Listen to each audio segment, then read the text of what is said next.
Hello everyone, welcome back to Bushcraft Fridays. Today, I'm doing a price and advice video. The fun begins at tents. Today I'm pricing everything in Canadian, so bear with me. This here is $20 tent. Got it, I think I got this one at Walmart. Pretty cheap and easy. Ozark Trail, it's a one-person backpacking tent. It's nice, it stands up by itself. You don't really need pegs. Pegs aren't always reliable, the one that comes with it. So, you can buy your own, get something like this if you want to. These ones are made out of... Here is another Ozark Trail tent. This is a 6-person one. Just a plain old dome tent, nothing crazy about it. Back here we get a nice army cot. You can get a lot of stuff at Army Surpluses for okay prices. You kind of got to be a little picky with some stuff. In here I have a nice winter sleeping bag. This is minus 18-degree bag made by Ascend. It's always good to have some blankets with you too, in case it gets a little colder than you thought. And of course I got a little waterproof layer over my sleeping bag. Sometimes tents break, so it's always good to have a roll of tape with you.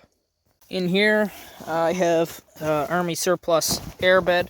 Has a little bag at the end you can blow it up with. Got a, I don't know, let's say that's probably $30 or so for one of these sleeping bags. They aren't always the warmest, so it's always good to buy some hand warmers or toe warmers. Just keep them in your backpack. This tent is made by Ascend. It has nice aluminum poles on it. It's not great for winter camping because often the snow builds up here, comes down here, and doesn't run off. And when you wake up in the morning, you have a tent on top of you. These balaclavas keep you a lot warmer too. It's also good to buy some sort of broom and dustpan so you can sweep out your tent, because it gets pretty dirty in here after about a week or so of camping. Whether you like it or not, you're gonna have to eat at some point. Whether you like MREs, just plain old packaged Mr. Noodles, whatever you want, it's fine. This here is Pocket Rocket made by MSR. Great thing. Lightweight. Has nice even flame. Although you're going to need to light it. If you like mine, the sparker died. Get some of these lighters too, just at the gas station somewhere, so that's fine. These stoves are good too. If you have to do cooking around your campsite, they're really inconvenient to go backpacking with. If you're camping, you're probably going to want to roast some marshmallows. Now, you can do that on camp stove, but you're probably going to have a fire too. So you can use your lighters, you can use ferro rods, magnesium, fire starters, whatever you want to use. Fire starters are always good. If you don't want to blow on the fire, you can get these little tubes that extend, and then you can blow through the tube onto the fire. On the same note as fire, you're probably going to want some firewood. If you're backcountry camping, if you're car camping, there's probably going to be a place at the campground to buy wood. So, buy yourself a saw, something like this. These are nice for backpacking. You can get a bow saw. They're kind of inconvenient to carry with and are kind of prone to breaking. Now, you're also going to need some way to split that firewood. So, an axe or a hatchet, your choice. They both do the same thing. One takes a little longer than the other. Same thing with the saws. If you need to do a lot of cooking just for yourself, buy a bunch. Just buy a cutlery set and pot and pan set. Comes with a plate too. This one's made by GSI Outdoors. Get some collapsible plates. They're a little heavy, but they get the job done. Sanitizer's not a bad idea. Bear hides, deer hides, and beaver hides are all good. They'll keep you a lot warmer than most blankets. The hide that'll keep you the warmest is caribou hide, because their hairs are hollow. Up here, I have my hammock. Hammocks are really underrated when it comes to camping. Now, there's a variety of different things you can string your hammock up with. You can use hammock straps, or you can use just plain old paracord. Both work the same. If you ever tie a knot in either of these, forget about ever getting the knot out. Hammocks are really nice because they're light compared to a big beefy tent. Although, if you're going to buy a hammock and do this long term, you're going to want to get some tarps and stuff so you can put above your hammock. You're going to have to carry your stuff from your campsite to your car, or if you're just plain hiking, you can get something out of the garbage like this. If you're a real psychopath, you have to have proper hygiene. Just buy a quick little kit, simple, something light,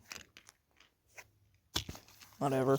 If you're taking stuff from your boat, your canoe, your kayak, or whatever to your campsite, get something like this. These are really hard to take normally hiking because they're really hard in the back and shoulders and head and everything else. We have that one up there. It's just kind of chilling. We don't like him though.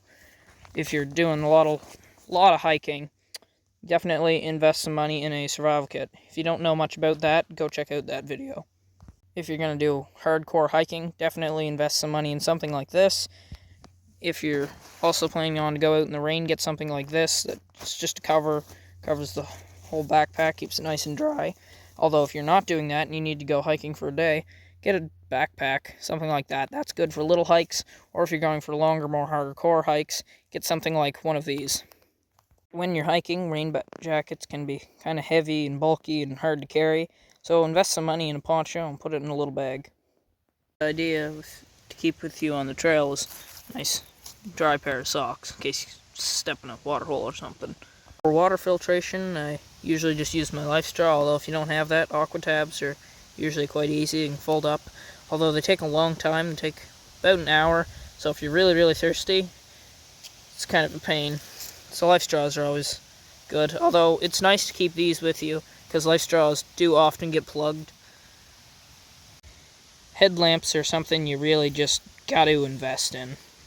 For lightweight backpacking, it's nice to have some bug spray if you're in a swampy area. These are also perfect for survival kits.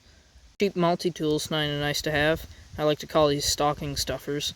If you want your dog to go backpacking with you, I would highly suggest buying a dog backpack. If you want to keep your belongings dry, and I highly suggest keeping your belongings dry for winter camping, get a bag, something like this, put your phone in it. If you use 2 Ziploc bags, oh, that's a hornet, hi there, buddy. If you use 2 Ziploc bags, they do the same thing. And, yeah, these are perfect for tents and sleeping bags as well. I gotta say, I burnt through a lot of stuff on this video, so if you want to see a video that's more in depth, please say so. Subscribe. I ran out of rock.